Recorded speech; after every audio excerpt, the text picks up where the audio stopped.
अभी ये वाकया चकवाल का कि जहां पर ऑस्ट्रेलिया से आई एक फैमिली हज करके उस दिन वापस आए थे। सीसीडी एहलकार की फायरिंग के नतीजे में उनकी बेटी की वफात हुई, बेटी को कत्ल कर दिया गया। अब इस केस में क्या हुआ है, दरख्वास्त दी गई है जो बच्ची जहाँ बाग हुई उसके वालिद की तरफ से, और वो दरख्वास्त जब आप सुनेंगे तो आप हैरान रह जाएंगे कि आखिर पुलिस कर क्या रही है। मैं तो खैर इतना ज़्यादा हैरान इसलिए नहीं हुआ कि मुझे मालूम है कि ये नीचे खाते क्या मामला चलते हैं और कैसे लोगों को प्रेशराइज किया जाता है, लोगों को लिटरली टॉर्चर किया जाता है। यानी कि जो मुद्दई होता है उसको इतना तंग किया जाता है, इतना सताया जाता है कि वो आखिर में खुद ही बैकआउट कर जाता है कि जी मैं किस अजाब में फंस गया हूँ। मतलब मैं तो इंसाफ हासिल करने निकला था लेकिन मैं तो एक अजाब में फंस गया हूँ। अब बच्ची के वालिद ये बताते हैं कि जो सब इंस्पेक्टर थाना सिटी है एहसन अब्दुल्ला, वो और उसके साथ एक कांस्टेबल है शफीक, इन दोनों की मिली भगत के नतीजे में सबसे पहले तो वो बताता है कि जी जब उसको डीएचक्यू अस्पताल लेकर गए तो डीएचक्यू अस्पताल पहुंच के जो वहाँ पर पुलिस का एक काउंटर लगा हुआ है, जो फैसिलिटेशन काउंटर समझ लें आप, वहाँ पर तो सीधे मुंह बात ही नहीं की गई, बदतमीज़ी की गई उनके साथ। और फिर उनसे ये कहा गया कि आप इस खाली कागज़ पर अंगूठा लगाएं और अंगूठा लगाएंगे तो आपका इलाज शुरू होगा, नहीं तो आपका इलाज नहीं होगा। सिर्फ अपने साथी, अपने पेटी भाई को बचाने के लिए इस एफआईआर में, और ये जो दरख्वास्त दी गई है बच्ची के वालिद की तरफ से, उसमें साफ तौर पे ये दर्ज है, ये लिखा हुआ है कि इस पर दफ़ा 302 लगनी चाहिए थी, लेकिन 302 दफ़ा लगाने के बजाय 322 लगाई गई है। और वो 322 इसी वजह से लगाई गई है कि ताकि जो उनका पेटी भाई है उसको इसमें से निकाला जा सके। साथ में दरख्वास्त में यह भी लिखा हुआ है कि जहां तक पुलिस की तरफ से केस को कमज़ोर बनाने के लिए ये एक मुद्दा उठाया गया है, ये एक नुक्ता इस्तेमाल किया जा रहा है कि जी जो वहां पर डकैत थे, जो डकैती कर रहे थे, जो जेवर लेकर वहां से फरार हुए, भागे, उनकी तरफ से पहले फायरिंग हुई। अब उनकी तरफ से फायरिंग हुई या नहीं हुई ये उनसे बेहतर कौन बता सकता है कि जिनके साथ वो वारदात हो रही थी, यानी कि जिनकी बच्ची की वफात हुई, जिनकी बच्ची कत्ल हुई। उन्होंने बताया कि जी वारदातियों की तरफ से कोई पहले फायर नहीं हुआ था, ये पुलिस की तरफ से झूठ बोला जा रहा है। अब आप खुद ही अंदाज़ा लगा लीजिए कि जी ठीक है, चूंकि ऑस्ट्रेलियन नेशनल थे तो इसलिए सीसीडी फ़ौरन हरकत में आई, सुहेल जफर चट्ठा भी वहाँ पर पहुँचे। और सीसीडी हरकत में आने से मेरा मतलब है कि उन्होंने जो उनका अपना था महकमे का बंदा था उसके खिलाफ कार्रवाई शुरू कर दी, वरना तो सीसीडी हरकत में तो पहले ही आ गई थी ना कि जब उन्होंने बिला वजह एक गाड़ी पे जिसमें फैमिली सवार थी उस पर अंधाधुंध फायरिंग कर दी। वो बड़े आराम से गाड़ी के टायर पे फायर कर सकते थे या एक इक्का दुक्का फायर गाड़ी के किसी ऐसे हिस्से पे कर सकते थे कि जिससे अगलों को मैसेज पहुंच जाए और वो गाड़ी रोक लें या डर जाएं, रुक जाएं, यही मकसद होता है ना। लेकिन उन्होंने अंधाधुंध फायरिंग की जिसके नतीजे में ये अफसोसनाक वाकया पेश आया। अब इस पूरे सिनेरियो के अंदर ऑस्ट्रेलियन नेशनल भी हैं, उनको इनिशियली सबकी तवज्जो भी मिली, पुलिस ने केस टेकअप किया, सुहेल जफर चट्ठा साहब उनके घर अफसोस के लिए आए, लेकिन आगे जाके फिर पुलिस ने अपना काम तो दिखाना था और वो काम दिखा रही है। इसी तरह से ये जो हाई प्रोफाइल केस है लाहौर का, ये रजा डार वाला, इस केस के अंदर भी अगर हम ये एक्सपेक्ट कर रहे हैं कि जी पुलिस ने आकर अभी प्रेस कॉन्फ्रेंस कर दी, डीआईजी फैसल कामरान साहब ने प्रेस कॉन्फ्रेंस कर दी, टेलीविजन चैनल्स पे बैठकर उन्होंने अनएक्सपेक्टेडली, मैं नहीं एक्सपेक्ट करता था कि वो बासानी डीआईजी फैसल कामरान बैठ जाएंगे तमाम टेलीविजन चैनल्स पे, बल्कि हत्ता कि अगर किसी ने अपने वीलॉग के लिए, अपने सोशल मीडिया की वीडियो के लिए भी उनसे रब्ता किया और बाकायदा टाइम मांगा है तो उन्होंने टाइम भी दिया है और उन्होंने अपने पूरे जो पॉइंट ऑफ व्यू है उसको एक्सप्लेन करने की कोशिश किया। ये इसी वजह से कि उनके लिए ज़रूरी था कि भाई आप ज़रा ये लोगों के जहन क्लियर करें और अपनी पोजीशन क्लियर करें, अपनी पोजीशन वाजे करें कि भाई हम बेकसूर हैं, हम तो बड़ा बेहतरीन काम कर रहे हैं। तो जब उस केस में ये हो रहा है तो हम ये कैसे एक्सपेक्ट कर सकते हैं कि अगर आपको अभी बिलफर्ज पुलिस की फुर्तियाँ नज़र भी आ जाती हैं कि जी दफात भी लगा दी, अदालत में भी ला रहे हैं और सब कुछ हो रहा है, और जो 8 मुल्ज़िमान थे 8 के 8 मुल्ज़िमान गिरफ्तार हो चुके हैं, उनका जिस्मानी रिमांड भी मज़ीद हासिल कर लिया गया है, तो इस पर जो इंसाफ होगा ही होगा।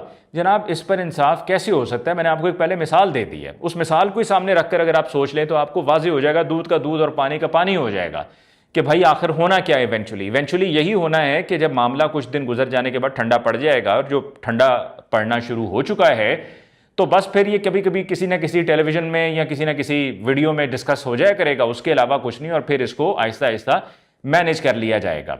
अच्छा, अब जब हम इंसाफ की बात कर ही रहे हैं तो यहां पर मैं आपको एक और अहम नुकता बता दूं। Employees old age benefit institution है EOBI, ये एक फेडरल इंस्टीट्यूशन है। इसका काम ये होता है कि जी लोग जो रिटायर हो जाते हैं उनकी पेंशन्स वगैरह देता है, और EOBI ये उनकी फलाह के लिए काम कर रहा होता है। इस इदारे का नाम EOBI है। अब EOBI का काम है पेंशन्स देना। ये ज़रा बात तवज्जो से सुनिएगा आप, क्योंकि ये बात पहले कहीं पर डिस्कस नहीं हुई है। चूंकि मेरे पास मालूमात हैं, फर्स्ट हैंड इन्फॉर्मेशन है, तो मैं आपके साथ शेयर कर रहा हूँ। EOBI के साथ हुआ ये कि जब इफ्तिखार चौधरी साहब चीफ जस्टिस ऑफ पाकिस्तान थे, तो उस वक्त ये केस पुटअप हुआ सुप्रीम कोर्ट ऑफ पाकिस्तान में। यानी कि कब की बात है कि चीफ जस्टिस इफ्तिखार चौधरी साहब थे, उनको रिटायर हुए भी मतलब तकरीबन कोई 8 साल हो चुके हैं, 8-9 साल हो चुके हैं उनको रिटायर हुए, बल्कि शायद इससे भी ज़्यादा उनको टाइम हो चुका है। उस वक्त का ये केस था, ये पेंडिंग पड़ा हुआ था कि फिर एकदम अचानक ये सुप्रीम कोर्ट ऑफ पाकिस्तान में लग गया, मतलब या अफरीदी साहब की सुप्रीम कोर्ट में लग गया। जब ये केस लगा तो केस था क्या? केस ये था कि किसी एक सोसाइटी से तकरीबन कोई 700 कनाल ज़मीन परचेज़ की गई और ये EOBI ने ज़मीन परचेज़ की, और मकसद था कि जी यहाँ पर सोसाइटी बनेगी और सोसाइटी में जो प्लॉट्स हैं वो EOBI सोसाइटी के लाएगी, और ये पैसा सारा यहाँ पर ये जो पेंशनर्स हैं उनको इसमें फैसिलिटेट किया जाएगा। ठीक है। अब EOBI के पास चूँकि पैसा ज़्यादा इकट्ठा हो गया था, तो किसी वो बैंक में रखते तो उनको अच्छा उस पर रिटर्न मिल सकता था, लेकिन चूंकि अंदर से लोग मिले हुए थे और ये मिली भगत से सब हो रहा था, तो फैसला ये किया गया कि जी हम रियल एस्टेट में जाएंगे। वरना रियल एस्टेट के साथ क्या ताल्लुक, क्या लेना देना EOBI का कि आप रियल एस्टेट में घुस जाएं। रियल एस्टेट में जिस सोसाइटी में उन्होंने कहा कि जी ये 700 कनाल ज़मीन हम ले रहे हैं और पैसा सारा दे दिया, अरबों रुपया दे दिया, तो पता ये चला कि भाई वो तो LDA से मंजूरी नहीं हुई हुई। जब LDA से, लाहौर डेवलपमेंट अथॉरिटी से, एक सोसाइटी मंजूरी नहीं हुई हुई, तो फिर कैसे उसके अंदर ये पैसा दिया जा सकता है उस सोसाइटी के सो कॉल्ड मालिकान को? अच्छा, अब उसमें जितने भी लोग थे जो EOBI के थे, उन्होंने भी अपनी बेल्स करा ली, जो उस जगह के मालिक थे उन्होंने भी बेल करा ली। बेल कराने के बाद जब अब ये केस लगा है सामने, तो अब कहा गया कि भाई इतने साल गुजर चुके, और अब DG FIA doctor Usman Anwar को भी बुलाया गया, उनसे भी पूछा गया, और उन्होंने कहा कि जी जो मालिक हैं उस जगह के वो तो यहाँ पर हैं, और जो EOBI के लोग थे वो तो रिटायर हो गए हुए हैं और पता नहीं मुल्क में हैं भी या नहीं है, बल्कि जा चुके हुए हैं। तो जज साहब ने ये हुक्म दिया, जस्टिस शाहिद वहीद साहब ने, कि जी आप एक तो ये कि अगली पेशी पर सब आएंगे, वरना सब की ज़मानतें मनसूख हो रही हैं, जो ज़मानतें करवाई हुई थी वो सब खारिज हो जाएंगी, सबको सब यहाँ पर आना पड़ेगा। और फिर ये कहा गया कि जी आप अब दे देना वो पैसा, आप देखें कब का पड़ा हुआ है। अगर यही पैसा EOBI का किसी बैंक में होता तो अब तक इस पर कितने रिटर्न्स मिल जाने थे, कितना आपको उस पर फ़ायदा हासिल होना था EOBI को, और फिर वही आगे ट्रांसफ़र होना था पेंशनर्स को, क्योंकि असल काम तो पेंशनर्स के साथ है ना, उनकी फलाह के लिए काम करता है ये इदारा EOBI। लेकिन ये इस तरफ लग गए क्योंकि सब आपस में चीज़ें मुकमुका के तहत चल रही थी। LDA की वो सोसाइटी अप्रूव ना थी ना है, और अब भी कहा गया कि जी आप ये दे दें, अब ज़मीन दे दें, तो पता ये चला कि जी ज़मीन भी नहीं है, यानी कि पैसा भी गया, ज़मीन भी कोई नहीं। और पेश कौन हो रहे हैं वहाँ से? बैरिस्टर अली ज़फ़र साहब, जिनका ताल्लुक पाकिस्तान तहरीक इंसाफ से है। वो सोसाइटी वालों के जो सो कॉल्ड सोसाइटी थी, सोसाइटी तो तब उसे कहा जाए ना जब वो LDA से अप्रूव हो जाए, उस ज़मीन का आप कह लें, तो वो ये कहते हैं जी जो पैसा लिया गया था वो ज़मीन की वैल्यूएशन से कम लिया गया है। और भाई ज़मीन है किधर? ज़मीन की वैल्यूएशन आपके पास क्या सिर्फ यही प्ली है सुप्रीम कोर्ट में देने के लिए कि भाई वो ज़मीन की जो इवैल्यूएशन बनती है, इवैल्यूएशन तो उसकी तब बनेगी ना जब वो अप्रूव होगी, जब वो LDA से अप्रूव होगी तो तब उसकी कोई इवैल्यूएशन निकलेगी।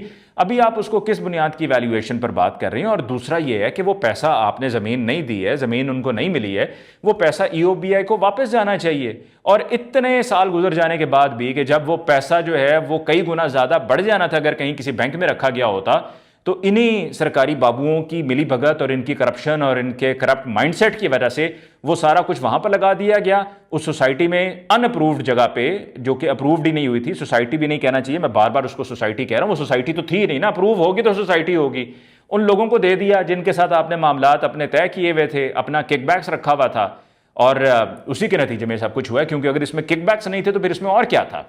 ये वो सारा कहानी है, ये वो सारा किस्सा है। अब आप मुझे खुद बता दें, मैंने इंसाफ से बात शुरू की आज के इस वीलॉग में, अब तक आपसे जो मैंने बात की है 12 मिनट और ये 40 सेकंड हो चुके हुए हैं, मैंने आपको ये सारा बताया कि कहाँ कहाँ इंसाफ की धज्जियाँ उड़ाई जाती हैं और किस तरह से इंसाफ की धज्जियाँ उड़ाई जाती हैं और किस तरह सिस्टम से खेला जाता है, और क्या इंसाफ हासिल करना आसान है या नामुमकिन है। ये सब सुनने के बाद अब फैसला खुद ही कर लीजिए, ये मैं आप पे छोड़े देता हूँ। मुझे अली मुमताज़ को दीजिए इजाज़त। अल्लाह निगहबान।